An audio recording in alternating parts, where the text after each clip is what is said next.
Hello everyone, कैसे हैं आप सभी लोग। इस वीडियो में मैं एनवायरमेंटल स्टडीज़ यानी कि पर्यावरण अध्ययन की मोस्ट इम्पॉर्टेंट टॉपिक पॉल्यूशन यानी कि प्रदूषण के प्रकार टाइप्स और मोस्ट इंपॉर्टेंट क्वेश्चंस जो इस टॉपिक से बनते हैं। ठीक है, तो यूपी टेट सुपर टेट के लिए काफ़ी इंपॉर्टेंट रहने वाली है वीडियो। ठीक है ना, तो बिल्कुल भी स्किप न करें, एंड तक जरूर देखें। आपको अच्छे अच्छे क्वेश्चंस, अच्छे अच्छे टाइप्स, अच्छे अच्छे variety of questions, important points इस वीडियो को देखने को मिलेंगे, जहाँ भी आपको कुछ नया सीखने को मिलता है। तो नोट जरूर करें। ठीक है, अगर इस वीडियो पसंद आती है तो लाइक जरूर करें। अगर चैनल पर पहली बार आए तो सब्सक्राइब जरूर करें, ताकि आपको क्या है डेली डेली वीडियोज़ जो अपलोड हो रही हैं आपकी तैयारी के लिए, वो आपको टाइम टू टाइम मिल सके। तो चलिए शुरुआत करते हैं। परिभाषा। तो जो हमारी पर्यावरण प्रदूषण की जो परिभाषा है, मेन क्या है, कई तरीके से हम परिभाषित कर सकते हैं। जो मेन है वो क्या है, जैविक मंडल में उत्पन्न हानिकारक परिवर्तन। हमारा जो जैविक मंडल है उसमें जो हानिकारक परिवर्तन हो रहे हैं, जैसे हवा है, हवा में परिवर्तन हो रहा है, हानिकारक प्रदूषण है। ठीक है, जैसे जो मिट्टी है, जल है, उसमें हानिकारक परिवर्तन जो भी हो रहा है वो सारा का सारा क्या है, प्रदूषण है। ठीक है, फिर नेक्स्ट है पर्यावरण के जो प्रमुख प्रदूषक हैं, दो तरीके से हम इसे डिवाइड कर सकते हैं। तो प्राकृतिक यानी प्रकृति द्वारा, जैसे ज्वालामुखी फट गया तो गैस रिलीज हो रही है ना, प्रदूषण हो रहा है, ये प्राकृतिक हो गई। दूसरा जंगल की आग। ठीक है, जैसे तीसरा है, जैसे यहाँ पे, और दूसरी टाइप क्या है, मानवकृत, जो मानव द्वारा किया जा रहा है प्रदूषण, वो क्या है, मानवकृत प्रदूषक है। ठीक है, नेक्स्ट है दृश्यता के आधार पर, दृश्यता के आधार पर प्रदूषक के प्रकार। पहला है दृश्य, जो कि दिख रहा है, जैसे धूल, गैस, कचरा, सीवर जल, अपशिष्ट। ठीक है ना, ये तो दृश्य हो गए। और अदृश्य यानी कि जो दिख नहीं रहा, जैसे बैक्टीरिया हो गया, जल व मिट्टी में मिले विषैले रसायन। ठीक है, विषैले रसायन यानी कि जिनमें क्या है, टॉक्सिक जो केमिकल्स हैं वो जो है, वो सारे के सारे क्या हैं, अदृश्य प्रदूषक में हैं। ठीक है, यहाँ तक क्लियर है। आगे देखते हैं। इसमें दे रखा है प्रकृति के व दशा के आधार पर प्रदूषक के प्रकार। प्रकृति व दशा के आधार पर प्रदूषक के प्रकार। तो पहला है ठोस प्रदूषक यानी कि सॉलिड, सॉलिड प्रदूषक है। वो क्या है, जैसे सीसा यानी कि लेड, लेड हमारा क्या है,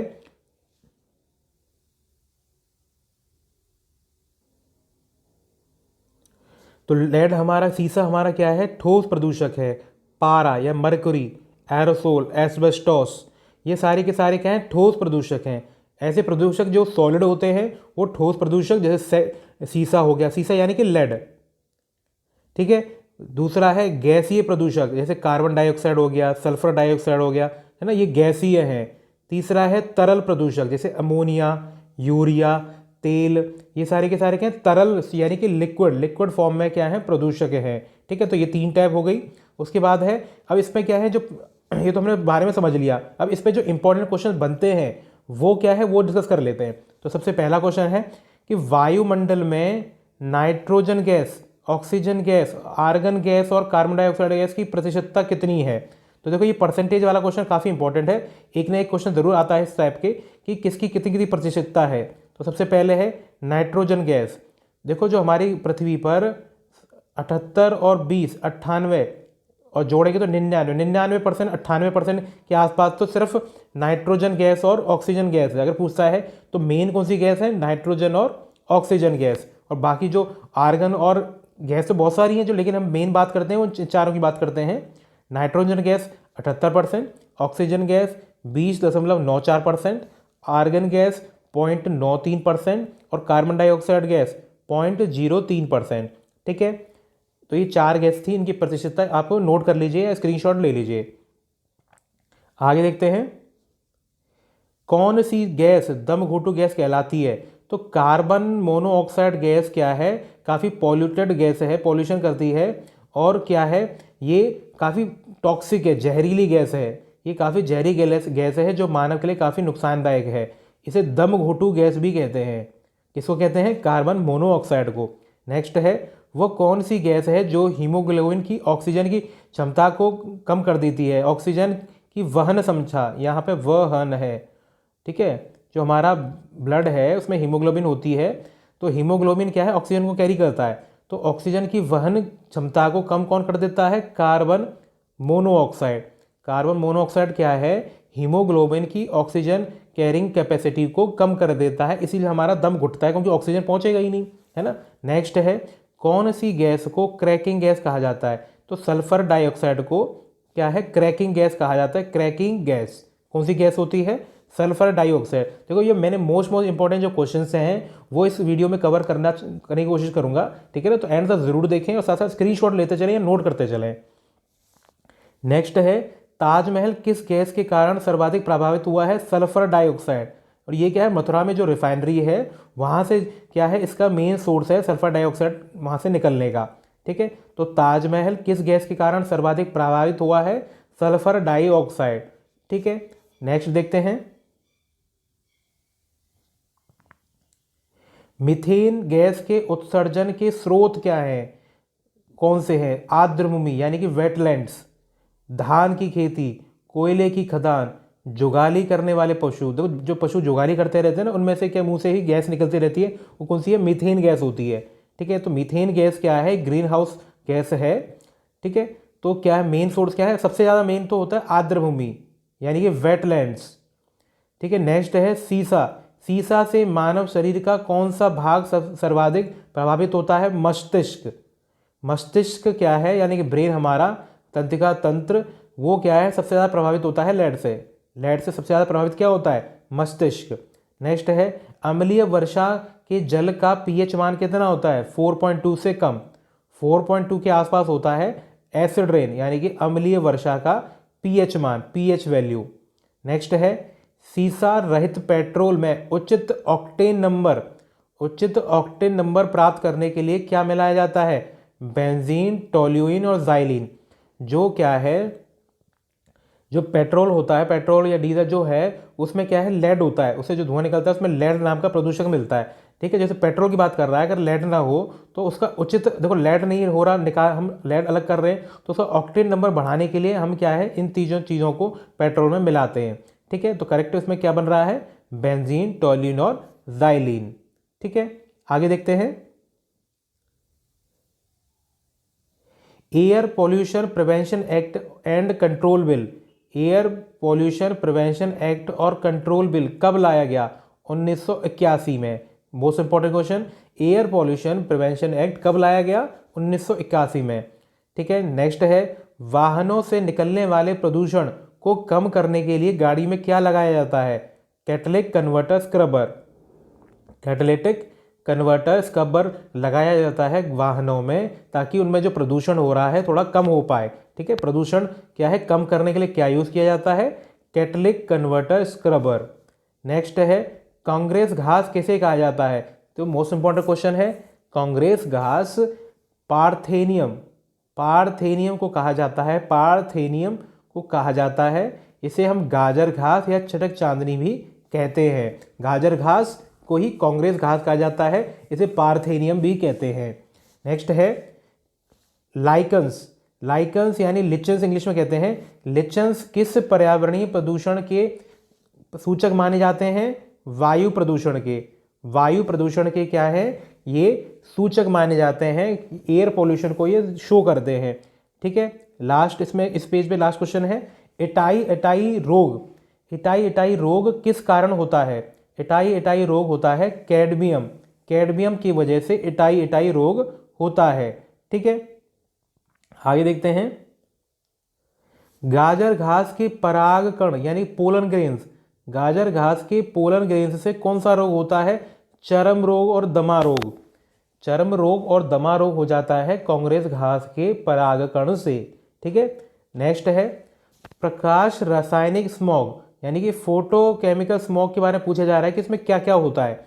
जो फोटोकेमिकल स्मॉग होता है यानी कि प्रकाश रासायनिक स्मॉग, उसमें क्या होता है? ओजोन, पेरोक्साई एसिटाइल नाइट्रेट यानी कि पेन। देखो ये काफ़ी इंपॉर्टेंट है कि पेन क्या होता है, तो क्या है? पेरोक्साई, पी से पेरो और ए से एसिटाइल, एन से नाइट्रेट। तीसरा है नाइट्रोजन की जो ऑक्साइड होती है, नाइट्रोजन ऑक्साइड हो गई, नाइट्रोजन डाइऑक्साइड हो गई, है ना। तो ये क्या है, ये सारे के सारे मिलकर क्या बनाते हैं? फोटोकेमिकल स्मॉग यानी कि प्रकाश रासायनिक स्मॉग। इसमें क्या क्या होता है? ओजोन, पेरोक्साइसिटाइल नाइट्रेट, नाइट्रोजन ऑक्साइड, ये तीनों चीज़ें क्या हैं, फोटोकेमिकल स्मॉग में पाई जाती हैं। ठीक है, नेक्स्ट है कि सुपरसोनिक जेट जो विमान होता है, इससे निकलने वाली कौन सी गैस ओजोन को नुकसान पहुंचाने में अहम भूमिका निभाती है? नाइट्रोजन ऑक्साइड, ये ओजोन परत को नुकसान पहुंचाती है। ठीक है, सुपरसोनिक जो जेट विमान होते हैं उनसे नाइट्रोजन ऑक्साइड निकलती है जो कि ओजोन परत को नुकसान पहुंचाती है। नेक्स्ट है बेंजीन से कौन सा रोग होता है? बेंजीन से क्या है, रक्त कैंसर यानी कि ल्यूकेमिया, ब्लड कैंसर क्या है, बेंजीन से होता है। ठीक है, बेंजीन से कौन सा रोग होता है? रक्त कैंसर। ठीक है, आगे देखते हैं। मीथेन गैस किस स्रोत से सर्वाधिक मात्रा में उत्सर्जित होती है? आर्द्र भूमि यानी कि वेटलैंड हवा के मीथेन का मुख्य स्रोत होता है। हवा में जो मीथेन गैस होती है उसका सबसे ज़्यादा सोर्स, सबसे बड़ा सोर्स कौन सा है? आर्द्र भूमि यानी कि वेटलैंड्स, वेटलैंड यानी कि आर्द्र भूमि। नेक्स्ट है भोपाल गैस त्रासदी। देखो भोपाल गैस त्रासदी काफ़ी इंपॉर्टेंट क्वेश्चन है, इस पर तो लगभग हर बार मान लो कि एक क्वेश्चन जरूर आना है घुमा फिरा के। पहला कि कौन सी गैस रिलीज हुई थी? Methyl isocyanate. किस साल में हुई थी? 1984 में। कौन सी कंपनी थी वो, कौन सी फैक्ट्री थी वो? क्या थी? Union carbide India limited pesticide plant, union carbide India limited pesticide plant. इससे क्या है, भोपाल गैस त्रासदी हुई थी 1984 में, जिसमें मिथाइल आइसोसाइनेट गैस रिलीज हुई थी। मोस्ट इंपॉर्टेंट क्वेश्चन है ये। नेक्स्ट है स्टोन, स्टोन यहाँ स्टोर नहीं है, स्टोन है, स्टोन, स्टोन सही कर लीजिए। स्टोन लेप्रोसी, स्टोन लेप्रोसी क्या होती है? या मार्बल कैंसर क्या होता है? मार्बल कैंसर भी करके पूछ लेता है और या स्टोन लेप्रोसी करके भी पूछ लेता है। तो इसका करेक्ट जो है आंसर, अम्ल वर्षा से यानी कि एसिड रेन से। जो देखो जो रेन में क्या है, अगर एसिड मिल जाए, तेजाब मिल जाए, SO2, एसिड रेन का क्या है, अलग से वीडियो में क्या है मोस्ट इंपॉर्टेंट क्वेश्चंस को कवर करेंगे, वहाँ से आपका और डाटा क्लियर दिमाग में बातें और नई सीखने को मिलेंगी। ठीक है ना, मोस्ट इंपॉर्टेंट क्वेश्चन बनते हैं। अम्ल वर्षा से प्राचीन भवन मूर्तियों का गलना क्या है, क्या कहलाता है? स्टोन लेप्रोसी, स्टोन लेप्रोसी या कह लो मार्बल कैंसर। किस कारण होता है? अम्ल वर्षा से प्राचीन भवन या मूर्तियों का गलना।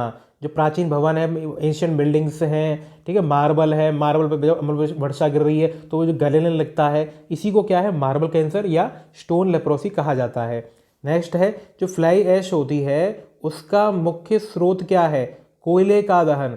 कोयला जलाते हैं, उससे जो क्या है जलता है तो उससे जो राख निकलती है उसे क्या कहते हैं? Fly ash. ठीक है, लास्ट है सिम में पेज में कि लेड यानी कि सीसा। सीसा का मुख्य स्रोत क्या है? सीसा का मुख्य स्रोत है पेंट उद्योग, यानी कि पेंट की जो इंडस्ट्रीज होती हैं वहाँ से, और खनिज तेल यानी कि पेट्रोलियम से, पेट्रोलियम, पेट्रोल, डीजल, इसमें से क्या है, लेड, इनके जलाने पर लेड निकलता है। ठीक है, आगे देखते हैं। क्लोरोफ्लोरोकार्बन, क्लोरोफ्लोरोकार्बन हम जानते हैं CFC, जो कि ओजोन लेयर के काफ़ी ज़्यादा हानिकारक है, खतरनाक है। कहाँ से निकलता है? एयर कंडीशनर, AC से, फोम, फोम की इंडस्ट्री से, फोम की इंडस्ट्री से, फ्रिज में भरी जाने वाली जो फ्रियोन गैस होती है वहाँ से, अग्निशामक यानी कि जो फायर एक्सटिंग्विशर होते हैं उनसे, इनसे क्या है, क्लोरोफ्लोरोकार्बन काफ़ी मात्रा में निकलता है। नेक्स्ट है सल्फर डाइऑक्साइड, यानी कि सल्फर डाइऑक्साइड का मुख्य स्रोत क्या है? ज्वालामुखी, जीवाश्म ईंधन यानी कि फॉसिल फ्यूल्स जो होते हैं, फॉसिल फ्यूल्स, पेट्रोलियम, इनसे क्या है, सल्फर डाइऑक्साइड काफ़ी मात्रा में निकलती है।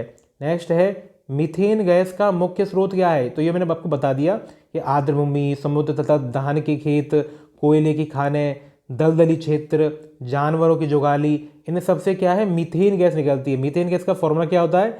CH4, CH4 फॉर्मूला होता है मीथेन गैस का। नेक्स्ट है गैसीय प्रदूषक के कुछ उदाहरण दीजिए। Chlorine gas, chlorofluorocarbon, SO2, SO3, NO2, N2O, NO3, ये सारे के सारे क्या हैं? गैसीय प्रदूषक हैं। ठीक है, ये क्या है, काफ़ी मात्रा में ओजोन गैस को ये नुकसान भी पहुंचाते हैं। आगे देखते हैं। नेक्स्ट है अब water pollution. Water pollution, water pollution में क्या होता है कि ना जल में जो घुलित ऑक्सीजन की मात्रा है अगर वो 4 ml प्रति लीटर से कम हो जाए तो जल क्या है, प्रदूषित हो जाता है। तो ये क्वेश्चन बन सकता है कि क्या है, कितनी ऑक्सीजन होनी चाहिए, कम से कम 4 मिलीलीटर पर लीटर। ठीक है, इसमें जो दो इंपॉर्टेंट पॉइंट बनते हैं इनकी फुल फॉर्म भी आ जाती है कि बीओडी और सीओडी की फुल फॉर्म क्या है। तो बीओडी की होती है बायोकेमिकल ऑक्सीजन डिमांड, बी से बायोकेमिकल, ओ से ऑक्सीजन, डी से डिमांड। दूसरा है सीओडी यानी कि केमिकल ऑक्सीजन डिमांड, सीओडी। ठीक है, बायोकेमिकल का मतलब क्या है कि किसी भी जो वाटर है उसमें कितनी क्या है, ऑक्सीजन होनी चाहिए। केमिकल क्या है, कितना उसमें केमिकल घुला हुआ है। ठीक है, फिर क्या है, आर्सेनिक की मात्रा बढ़ने से भी जल प्रदूषण होता है। पानी में जब आर्सेनिक बढ़ जाता है उससे भी जल प्रदूषण होता है। ठीक है, अब इससे क्या क्या होता है, क्या क्या हो सकता है वो देखें कि पारा यानी कि मरकरी, पारा युक्त जल से प्रभावित मछली खाने से मिनीमाता रोग हो जाता है। तो मिनीमाता रोग का काफ़ी क्वेश्चन बनते हैं कि मिनीमाटा रोग किस कारण होता है, पारा की वजह से, यानी कि मरकरी की वजह से। ठीक है, पारा युक्त जल से प्रभावित मछली को खाने से मिनीमाता रोग हो जाता है। नेक्स्ट है कि नाइट्रेट युक्त जल पीने से ब्लू बेबी सिंड्रोम होता है। ब्लू बेबी सिंड्रोम किससे होता है, नाइट्रेट युक्त जल पीने से। ठीक है, तो नाइट्रेट युक्त जल पीने से ब्लू बेबी सिंड्रोम नामक बीमारी होती है। आगे देखते हैं, भूमिगत आर्सेनिक प्रदूषण यानी कि आर्सेनिक कॉन्टेमिनेशन ऑफ वाटर सबसे ज़्यादा क्या है, बंगाल, पश्चिम बंगाल, भारत में पश्चिम बंगाल में भारत में पाया जाता है। ग्राउंड वाटर का आर्सेनिक से पोल्यूशन सबसे ज़्यादा वेस्ट बंगाल में है। नेक्स्ट है, आर्सेनिक युक्त जल पीने से ब्लैक फुट नामक रोग जाता है। ब्लैक फुट रोग किससे होता है, आर्सेनिक युक्त जल पीने से। जल प्रदूषण रोकने के लिए भारत सरकार ने जल प्रदूषण अधिनियम कब साल पारित किया था, 1974 में। मोस्ट इंपॉर्टेंट क्वेश्चन, जल प्रदूषण रोकने के लिए भारत सरकार ने जल प्रदूषण अधिनियम 1974 में पारित किया था। ठीक है, नेक्स्ट है, गंगा के जल में बैक्टीरियोफेज जीवाणु भोजी नामक वायरस पाया जाता है, जिससे क्या है, जो गंगा के जल को स्वतः निर्मल कर देता है, अपने आप निर्मल साफ करता रहता है। कौन सा बैक्टीरिया है ये, कौन सा वायरस है ये, बैक्टीरियोफेज। ये बैक्टीरिया को खाता है, जीवाणु भोजी है, गंगा के जल में पाया जाता है, इसलिए गंगा का जल सड़ता नहीं है, वहाँ पे अपने आप शुद्ध करता रहता है ये। पीने के जल का जो बीओडी है वो 1 ppm से कम होना चाहिए, 1 ppm से कम होना चाहिए जी पीने के जल का बीओडी। नेक्स्ट फिर दो क्वेश्चन और बनते हैं कि गंगा एक्शन प्लान कब हुआ था, 1986 में चालू, और यमुना एक्शन प्लान कब चालू हुआ था, 1986। ये क्या है, गंगा एक्शन प्लान यानी कि गंगा वाटर को शुद्ध करने के लिए जो एक्शन प्लान चलाया गया था। दूसरा है यमुना एक्शन प्लान कब चालू हुआ था, 1993। ये इनके वाटर की क्वालिटी, देखिए क्वेश्चन गंगा एक्शन प्लान का पूछा भी गया है कि ये इनकी क्वालिटी को इम्प्रूव करने के लिए एक्शन प्लान चालू किए गए थे। आपने इनकी साल जरूर याद करनी है, 1986 में तो गंगा, और यमुना का है 1993। आगे देखते हैं, अब इस पर कुछ क्वेश्चन देख लेते हैं कि जल की गुणवत्ता का निर्धारण किसके द्वारा किया जाता है, बीओडी, सीओडी, डीओ और पीएच वैल्यू, इनसे क्या है, जल की गुणवत्ता का निर्धारण किया जाता है। बीओडी सीओडी के बारे में हम देख चुके हैं। डीओ क्या होता है, डिजॉल्व ऑक्सीजन, कितनी ऑक्सीजन घुली हुई है।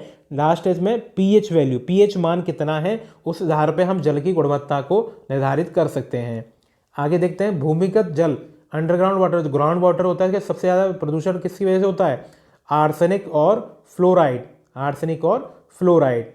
जल में कार्बनिक यौगिकों का मापन किस विधि द्वारा किया जाता है, क्रोमेटोग्राफी द्वारा जल में कार्बनिक यौगिकों का मापन किया जाता है।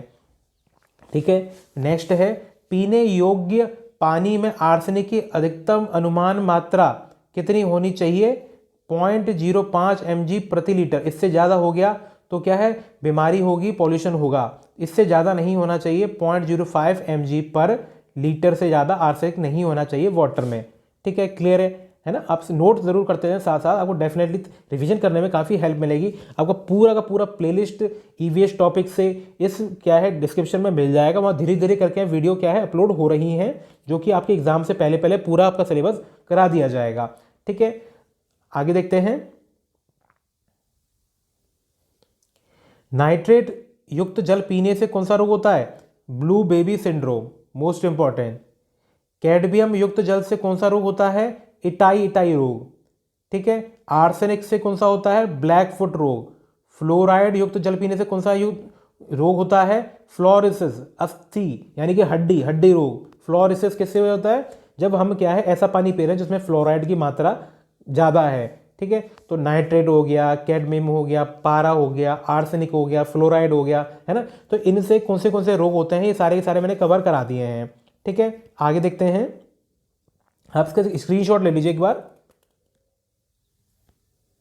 ठीक है। आगे तो बढ़ते हैं। नॉइज पॉल्यूशन, अब क्या है ध्वनि प्रदूषण के बारे में बात करते हैं। ध्वनि की तीव्रता को हम डेसिमल इकाई में नापते हैं, तो ये काफ़ी इंपॉर्टेंट क्वेश्चन है। इसी इकाई क्या है नॉइज की डेसिबल। डेसिबल की जो नॉइज की जो ध्वनि की जो इकाई है तीव्रता की वो डेसिबल है। 80 डेसिबल से ऊपर की ध्वनि को ध्वनि प्रदूषण करती है।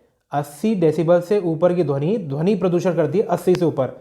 जो जेट विमान होता है उससे जो सोनिक बूम होता है, यानी कि जो सेट उसके आवाज़ को देखो, जेट विमान के साउंड को सोनिक बूम कहा जाता है, इससे भी ध्वनि प्रदूषण होती है। WHO है, वर्ल्ड हेल्थ ऑर्गेनाइजेशन, उसके अनुसार दिन में जो ध्वनि की लिमिट है वो 45 होनी चाहिए, 45 ज़्यादा नहीं, और रात के समय 35 डेसिबल होनी चाहिए, से ज़्यादा नहीं। ये सेफ लिमिट है, इससे ज़्यादा होता है तो सेफ नहीं है, अनसेफ है। नेक्स्ट है, अब क्या है कुछ ध्वनि के बारे में बात कर लेते हैं। अवश्रव्य यानी कि इंफ्रासोनिक। इंफ्रासोनिक क्या होता है? 20 हर्ट्ज से नीचे की आवृत्ति वाली ध्वनि। 20 हर्ट्ज, एच जेड हर्ट्ज क्या है? इनकी ध्वनि की आवृत्ति होती है, यूनिट, ठीक है। 20 हर्ट्ज से कम वाली क्या कौन सी ध्वनि होती है? अवश्रव्य, इंफ्रासोनिक, ठीक है। इनको हमारे कान नहीं सुन सकते। इस प्रकार की तरंगों को बहुत बड़े आकार के स्रोतों से उत्पन्न किया जाता है, इसको हमारी ध्वनि कान नहीं सुन सकते। किसको? इंफ्रासोनिक। ये 20 हर्ट्ज से कम होती है। आगे देखते हैं, श्रव्य, ऑडिबल, जिनको हम सुन सकते हैं। 20 हर्ट्ज से 2000 हर्ट्ज के बीच में हमारे कान इनको सुन सकते हैं, ठीक है। नेक्स्ट है पराश्रव्य तरंगे, अल्ट्रासोनिक। ये क्या होता है? 2000 हर्ट्ज से ऊपर की तरंगे। 2000 से ऊपर वाली तरंगों को क्या है? अल्ट्रासोनिक। इसे कुत्ते, बिल्ली, चमगादड़ यही सुन सकते हैं, ठीक है। फिर क्या है? पत्तों के हिलने की ध्वनि कितनी होती है? 20 डेसिमल। 20 डेसिमल पत्तों के हिलने की ध्वनि, ठीक है। दो इंपॉर्टेंट पॉइंट और हैं कि 90 डेसिमल से कम की ध्वनि, 90 डेसिमल की ध्वनि में आदमी ज़्यादा समय रहे तो बहरा हो सकता है। 90 डेसिमल की ध्वनि है, उसमें अगर आदमी ज़्यादा देर रहता है तो कान उसके बहरे हो, मतलब वो बहरा हो सकता है आदमी, ठीक है। नुकसान काफ़ी पहुंचाएगा ज़्यादा देर हम एक ज़्यादा साउंड में रह सके। अगर 80 तक रह रहे हैं, 80 तक सेफ है, ठीक है। नेक्स्ट है ध्वनि प्रदूषण नियंत्रण एवं रोकथाम अधिनियम कब पारित हुआ था? 2001 में। 2001 में ध्वनि प्रदूषण नियंत्रण एवं रोकथाम अधिनियम पारित हुआ था। आगे देखते हैं, 130 और 140 डेसिमल से शारीरिक दर्द उत्पन्न होने लगता है। इतना ज़्यादा बढ़ जाए साउंड तो क्या है? शारीरिक दर्द उत्पन्न होगा। अधिक शोर से कौन सा हार्मोन रिलीज होता है? एड्रिनल। एड्रिनल हार्मोन रिलीज होता है अगर अधिक शोर होता है, तो इसे इमरजेंसी हार्मोन भी कहा जाता है, एड्रिनल को, ठीक है। फिर एक क्वेश्चन काफ़ी इंपॉर्टेंट कई बार पूछा गया है कि ग्रीन मफलर का संबंध किससे है? ध्वनि प्रदूषण। इसमें क्या होता है कि ध्वनि प्रदूषण को सोखने के लिए क्या है? पेड़ लगाए जाते हैं, पेड़ों की क्या है लाइन लगाई जाती है ताकि उनको साउंड को एब्जॉर्व कर सकें। अब ठीक है, आगे देखते हैं सॉयल प्रदूषण, मृदा प्रदूषण। इसके जो मुख्य कारण है वो देख लेते हैं। रासायनिक हो गए, केमिकल खाद हो गए, कीटनाशक हो गए, अम्ल वर्षा हो गई, जल प्रदूषण, वायु प्रदूषण, घरेलू कचरा, खनन यानी कि माइनिंग। ये सारे के सारे इंपॉर्टेंट फैक्टर्स हैं, कारण हैं, कॉज हैं सॉइल प्रदूषण के, ठीक है। रासायनिक खाद, अम्ल वर्षा, ठीक है ना। आगे देखते हैं, एक क्वेश्चन काफी इंपॉर्टेंट बनता है, केंद्रीय मृदा संरक्षण बोर्ड की स्थापना कब हुई थी? 1953 में। 1953 में यानी कि 1953 में केंद्रीय मृदा यानी कि सॉयल संरक्षण यानी कि conservation board central soil conservation board की स्थापना कब हुई थी? 1953 में। नेक्स्ट है, अब नेक्स्ट टाइप है radio active pollution. Radio active pollution यानी कि रेडियोधर्मी प्रदूषण। रेडियो एक्टिव जैसे यूरेनियम, थोरियम, रेडियम, ऐसे रेडियो एक्टिव जो पदार्थ होते हैं उनके विकिरण से, उनके रिलीज से ये क्या है? पॉल्यूशन होता है। इसको नापने की जो इकाई है, यूनिट है, वो रोंट्जन है। रोंट्जन क्या है? इसकी इकाई है रेडियो एक्टिव पॉल्यूशन को नापने के लिए। भारत में सबसे अधिक ये प्रदूषण, इस रेडियोधर्मी प्रदूषण कहाँ होता है? केरल में। केरल में सबसे ज़्यादा रेडियोधर्मी प्रदूषण होता है। ठीक है, मोस्ट इंपॉर्टेंट पॉइंट मैं कवर करा रहा हूँ, तो प्लीज़ क्या है एंड तक जरूर देखें, बिल्कुल भी स्किप ना करें, क्योंकि एक एक पॉइंट काफ़ी इंपॉर्टेंट हो सकता है। आगे देखते हैं। नेक्स्ट टाइप है ई वेस्ट पॉल्यूशन यानी कि ई अपशिष्ट। ये किस कारण होता है? इलेक्ट्रिक और इलेक्ट्रॉनिक अपशिष्ट से, यानी कि इलेक्ट्रिकल और इलेक्ट्रॉनिक्स जो होते हैं उनसे जो वेस्ट निकलता है उस कारण ये पॉल्यूशन होता है। इनमें क्या है? लेड यानी कि सीसा और क्या है? कैडमियम होता है। ये जो वेस्ट हैं इनमें क्या होता है? सीसा और कैडमियम। सीसा से तो मस्तिष्क प्रभावित होता है और कैडमियम से किडनी और अस्थि कमजोर होती हैं। सीसा से यानी कि लेड से तो मस्तिष्क यानी कि हमारा ब्रेन प्रभावित होता है और कैडमियम से किडनी और अस्थि कमजोर होती हैं। ई कचरा अधिनियम 2016 में पारित हुआ था। ई कचरा अधिनियम 2016 में पारित हुआ था। ठीक है, प्लास्टिक वेस्ट मैनेजमेंट रूल 2016 में पारित हुआ था। प्लास्टिक वेस्ट मैनेजमेंट रूल कब हुआ था? 2016 में। ठीक है, तो ये मोस्ट इंपॉर्टेंट क्वेश्चन है, साथ के साथ नोट जरूर करते चलें। आगे देखते हैं इंपॉर्टेंट क्वेश्चन। मृदा प्रदूषण का सबसे मुख्य कारण कौन सा है? प्लास्टिक। सबसे ज्यादा मेन प्लास्टिक वजह से हो रहा है। कचरा जो हम फैला रहे हैं प्लास्टिक, उससे सबसे ज्यादा सॉइल प्रदूषित हो रही है। ओजोन लेयर किस टाइप का प्रदूषक है? द्वितीय, सेकेंडरी पॉल्यूटेंट है। सेकेंडरी पॉल्यूटेंट है। ठीक है, नेक्स्ट है, किस वृक्ष को पारिस्थितिकी आतंकवादी कहा जाता है? सफेदा का पेड़, यूकलिप्टस। यूकलिप्टस क्योंकि बहुत ज़्यादा वाटर खींचता है ज़मीन से, ठीक है ना, तो ये क्या है? पारिस्थितिकी आतंकवादी वृक्ष को कहा जाता है। अखबार में कौन सा विषैला तत्व मिला है? लेड यानी कि सीसा। लेड से क्या है? अखबार में जो छपाई होती है ना उसमें जो उससे क्या है तत्व मिला होता है, ये लेड, सीसा। भारत का पहला राज्य जिसने प्लास्टिक थैली पर रोकथाम लगाई थी वो क्या है प्रयोग पे? हिमाचल प्रदेश। मोस्ट इंपॉर्टेंट, किसने लगाई थी? हिमाचल प्रदेश ने। आगे देखते हैं। नाभिकीय विकिरण द्वारा सर्वप्रथम प्रभावित होने वाला अंग कौन सा है? अस्थि मज्जा, बोन मैरो। बोन मैरो सबसे पहले प्रभावित होती है नाभिकीय यानी कि न्यूक्लियर फिजन से। न्यूक्लियर जो रेडियोधर्मी होता है उससे जो प्रदूषण फैलता है सबसे ज़्यादा क्या इफेक्ट पड़ता है? अस्थि मज्जा। मोटर वाहनों से निकलने वाला प्रदूषण कौन सा है? लेड, शीशा। ठीक है, मोटर वाहन जो उसमें पेट्रोल जलता है, पेट्रोल में क्या है? लेड होता है, उसके जलने से लेड रिलीज होता है। पेंट उद्योग से क्या निकलता है? लेड। मानव जनित प्रदूषण क्या कहलाते हैं? ह्यूमैलिन। ह्यूमन से हम समझ सकते हैं कि मानव क्या है? ह्यूमैलिन। नेक्स्ट है डीटीटी कौन सा प्रदूषक है? डीटीटी यानी कि जो पेस्टिसाइड होता है डीटीटी, वो कौन सा प्रदूषक है? अजैव अपघटनीय प्रदूषक। अजैव अपघटनीय प्रदूषक, नॉन बायोडिग्रेडेबल पॉल्यूटेंट होता है ये। अंटार्कटिका में ओजोन परत में सर्वाधिक विनाश कब होता है? सितंबर अक्टूबर के महीने में। ओजोन परत में सबसे सर्वाधिक नुकसान कब होता है? अंटार्कटिका में सितंबर अक्टूबर के महीने में। नेक्स्ट है उत्तरी गोलार्ध। उत्तरी गोलार्ध में ओजोन परत में सर्वाधिक कब होता है? मार्च और अप्रैल में। देखो, नॉर्थ हेमिस्फीयर यानी कि उत्तरी गोलार्ध मार्च अप्रैल, और अंटार्कटिका तो हमारे साउथ दक्षिण गोलार्ध में है, वहां पर सितंबर अक्टूबर में। ठीक है, आगे देखते हैं। तालाब में तैरने से त्वचा किस कारण क्या है? जलन। यहां पे जलन कर लीजिए आप, कि तालाब में तैरने से त्वचा किस कारण जलन होती है? क्लोरीन की वजह से। तालाब में अगर हम तैर रहे हैं तो जो हमारी त्वचा में जलन होगी वो किस कारण होगी? क्लोरीन की वजह से। जलन किस कारण होगी? क्लोरीन की वजह से। कार्बन टैक्स लगाने वाला पहला देश कौन सा है? New Zealand. Most important question, New Zealand सबसे पहला देश है जिसने क्या है पर्यावरण के प्रदूषण रोकने के लिए कार्बन टैक्स लगाना चालू किया। नेक्स्ट है जीरोडर्मा पिगमेंटोसम बीमारी किस कारण होती है? पराबैंगनी किरणों से। ज़ीरोडर्मा पिगमेंटोसम किस कारण होती है? पराबैंगनी किरणों से। मिनीमाता महामारी जिसके कारण 1965 में जापान में अनेक लोग मरे थे, पानी में इसके प्रदूषण का कारण क्या हुआ?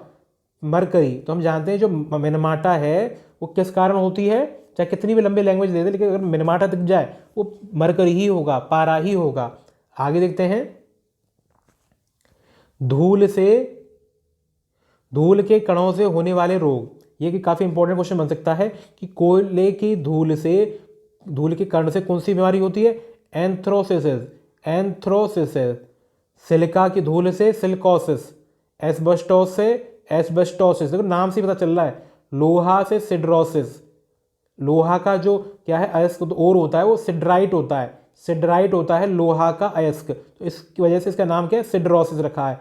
गन्ने के से बैगोसिस, कपास से बाइसिनोसिस, तो थोड़ा सा अंतर है, इसे देख लीजिए, स्क्रीनशॉट ले लीजिए इसका। गन्ने की धूल से जो रोग होता है वो बैगेसोसिस, कपास की धूल से बाइसिनोसिस, एस्बेस्टोस से, इनकी तो आसान से, सिलिका है तो सिलिकोसिस, लोहा है तो सिड्रोसिस, एस्बेस्टोस है तो एस्बेस्टोसिस, कोयला है तो एंथ्रेसोसिस। अब कैसे कोयला को कैसे याद करें? कोयला का एक टाइप होता है एंथ्रेसाइट, तो उस कारण क्या है? एंथ्रेसोसिस, ऐसे याद कर सकते हैं हम। ठीक है, स्क्रीनशॉट ले लीजिए इसका आप।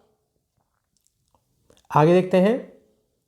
अनाज की धूल से, जो हम देखो अगर कहीं गेहूं का काम कर रहे हैं, कुछ कर रहे हैं या फटक रहे हैं उसको, तो उसमें क्या धूल से निकलती है, उससे एलर्जी होती है, उससे जो बीमारी होती है क्या होती है?